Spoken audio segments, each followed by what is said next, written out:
दोस्तों, आज हम बीसी घोष के एक और शिष्य के बारे में चर्चा करेंगे। दोस्तों, मुझे अच्छा लगता है कि मैं बीसी घोष के सभी शिष्यों के बारे में बताऊं, क्योंकि इस पुस्तक में अनेक शिष्यों के बारे में बताया गया है और ऐसी जानकारी कहीं उपलब्ध भी नहीं है। मैं ऐसी जानकारी को प्रकट करके बहुत ही प्रसन्न होता हूँ, क्योंकि इसके द्वारा आप यह जान सकते हो कि हमारे भारत देश में कैसे कैसे शक्तिशाली पुरुष हुए हैं और बंगाल में ऐसे कितने सारे बॉडी बिल्डर हुए हैं जिनके बारे में किसी को पता भी नहीं है। मैं आपको यही बताना चाहता हूँ कि बिना सप्लीमेंट और बिना स्टेरॉइड के भी शक्तिशाली शरीर प्राप्त किया जा सकता है। तो आज हम बीसी घोष के एक और शिष्य के बारे में जानेंगे। दोस्तों, बीसी घोष के इस शिष्य का नाम रेवा रक्षिता है।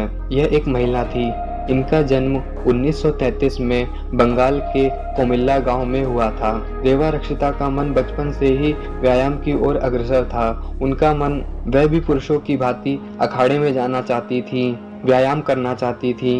उनकी खेल कूद में बहुत ही अधिक रुचि थी। उनकी इस रुचि को देखते हुए परिवार वालों ने बंगाल में ही स्थित बीसी घोष के फिजिकल कल्चर सेंटर में इनका दाखिला करा दिया। वहां पर रेवा रक्षिता की मुलाकात बीसी घोष और शंभू मलिक से हुई। जिस समय रेवा रक्षिता बीसी घोष से मिली थी, उस समय उनकी आयु महज 11 वर्ष थी। तो बीसी घोष के सेंटर में रेवा रक्षिता ने पूरी तरह से ट्रेनिंग प्राप्त करी।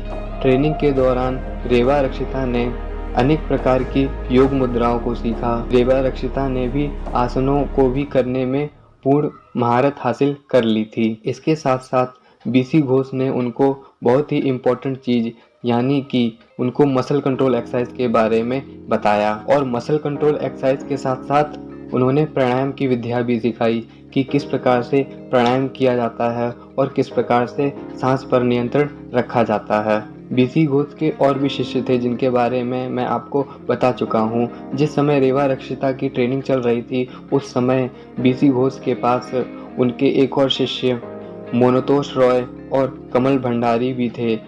रेवा रक्षिता के साथ साथ मोनतोष रॉय और कमल भंडारी की भी ट्रेनिंग चल रही थी। बीसी घोष रेवा रक्षिता की प्रतिभा से बहुत ही प्रभावित हुए थे। अब रेवा रक्षिता उस लायक हो गई थी कि वह बल प्रदर्शन को कर सके। बीसी घोष के द्वारा रेवा रक्षिता को बताई गई मुख्य बात यह थी कि किस प्रकार से प्राणायाम विद्या को किया जाए और किस प्रकार से मसल कंट्रोल एक्सरसाइज को किया जाए। 11 वर्ष की आयु में वह बीसी घोष की शिष्य बनी थी और 4 से 5 वर्ष के भीतर ही वह मसल कंट्रोल एक्सरसाइज में और प्राणायाम की विद्या में पारंगत हो गई थी। अब वह समय आ गया था कि अब वह बल प्रदर्शन करे, क्योंकि वह समय ही ऐसा था जहां पर जगह जगह पर सर्कस खुले हुए थे और सर्कस का मुख्य आकर्षण बल प्रदर्शन ही था। जो भी सर्कस खुले हुए थे वहां पर सर्कस के माध्यम से ही धन को अर्जित किया जाता था। आने वाली वीडियो में मैं आपको रेवा रक्षिता के बल प्रदर्शन के बारे में बताऊंगा, जिससे आप जान सकोगे कि रेवा रक्षिता कितनी शक्तिशाली थी और किस प्रकार के बल प्रदर्शन को कर लेती थी। मिलते हैं अगली वीडियो में।